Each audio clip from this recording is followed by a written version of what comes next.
ഇന്നസെന്റ് അനാർക്കലി മർക്കൽ അൽതാഫ് സലീം എല്ലാം അഭിനയിച്ച് ഇന്നലെ പുറത്തിറങ്ങിയ സിനിമ. ഈ സിനിമക്ക് കണ്ട് കയറി ഒരു 5 മിനിറ്റ് കഴിഞ്ഞപ്പോൾ എനിക്ക് തോന്നിയത് എന്തിനാ ഇപ്പം ഈ സിനിമക്ക് കയറിയെന്നുള്ള അവസ്ഥ. ഇത്രയും വൃത്തികെട്ട ഡയലോഗ്സ് ഉള്ള ഒരു സിനിമ എൻ്റെ ജീവിതത്തിൽ ഞാൻ കണ്ടിട്ടില്ല. അത്രയും വൃത്തികെട്ട, അത്ര അസഹനീയമായി തോന്നുന്ന ഒരു സിനിമ.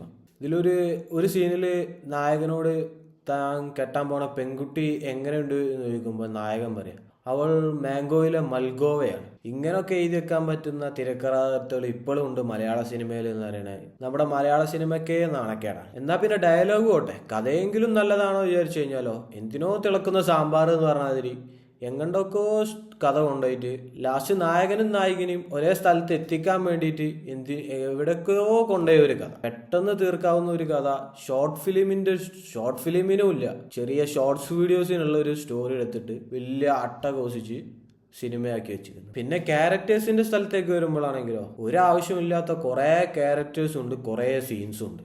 എന്തിനാണ് ഇത്രയും തോന്നെ ക്യാരക്ടേഴ്സ് എന്ന് നമുക്ക് തന്നെ തോന്നി പോകും. ഈ യൂട്യൂബിലുള്ള ആൾക്കാരെയും പിന്നെ അതേമാതിരി ഈ ന്യൂസ് ചാനലിലുള്ള ആൾക്കാരെയും ആർജേഴ്സിനെയും എല്ലാവരെയും കൂടി കുത്തി നിറച്ചൊരു സിനിമ. ഒരാവശ്യമില്ലാത്ത ക്യാരക്ടേഴ്സ് ഇഷ്ടം പോലെ ഉണ്ട്. ഇനി മ്യൂസിക്കിന്റെ കാര്യത്തിലേക്ക് വരികയാണെങ്കിലോ ഒരാവശ്യമില്ലാത്ത കുറേ സോങ്ങുകൾ ഇങ്ങനെ കുത്തി കയറ്റി വെച്ചിട്ടുണ്ട്. ഈ സിനിമയുമായി ഒരു കണക്ഷൻ വേണ്ട മ്യൂസിക്കിന്. എന്തെങ്കിലും ഒരു കണക്ഷനും ഇല്ലാതെ എന്തിനെങ്കിലും വെച്ചിരിക്കണ ഒരു മ്യൂസിക്കും ബാക്ക്ഗ്രൗണ്ട് സ്കോർ. ഇതിന്റെ കഥാകൃത്തിനോട് എനിക്ക് പറയാനുള്ളത് ഇതിലും നല്ല സ്റ്റോറി മറ്റേ കുക്കു എഫ്എമ്മിൽ നമ്മൾ ആഡൊക്കെ സ്ക്രോൾ ചെയ്യുമ്പോൾ വരുമല്ലോ അതിൽ കിട്ടും. ഇതിൽ എടുത്തു പറയേണ്ട മറ്റൊരു ക്യാരക്ടറാണ് നമ്മളെ കിളിപ്പോളിന്റെ. ഇതിന്റെ പോസ്റ്ററിലൊക്കെ മെയിൻ ക്യാരക്ടർ ഫ്രണ്ടിൽ അയാളെ വലുതാക്കി കാണിച്ചിട്ടുണ്ട്. എന്നാലോ അയാൾക്കാണെങ്കിൽ ലാസ്റ്റ് എൻഡ് ഓഫ് ക്രെഡിറ്റിൽ സിനിമന്റെ പേരൊക്കെ എഴുതി കാണിച്ച് ലാസ്റ്റ് ഒറ്റ സീനും. ഞാൻ വിചാരിച്ച് പോസ്റ്ററിൽ കണ്ടപ്പോൾ ഇയാൾക്ക് മെയിൻ ഒരു റോൾ തന്നെ ഇതിലുണ്ടാവും എന്നുള്ളത് വിചാരിച്ചു. റോൾ ഉണ്ടാവാൻ ഇതിൽ ഒരാൾക്ക് ഒരു റോൾ ഇല്ലാത്ത കഥയാണ്, അത് വേറെ കാര്യം. ഈ സിനിമ ഗൂഗിളിലൊക്കെ സെർച്ച് ചെയ്ത് നോക്കിയാൽ ആദ്യം നമുക്ക് കാണാം കോമഡി ഡ്രാമ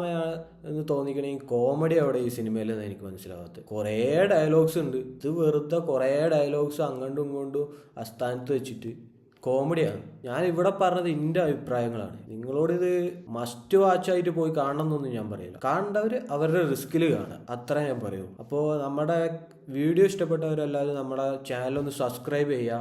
അതുപോലെ നിങ്ങളുടെ അഭിപ്രായങ്ങൾ കമൻറ്റ് ചെയ്യുക. സിനിമയെക്കുറിച്ച് കണ്ടു കഴിഞ്ഞവരാണെങ്കിൽ നിങ്ങളുടെ അഭിപ്രായങ്ങളും പറയാം.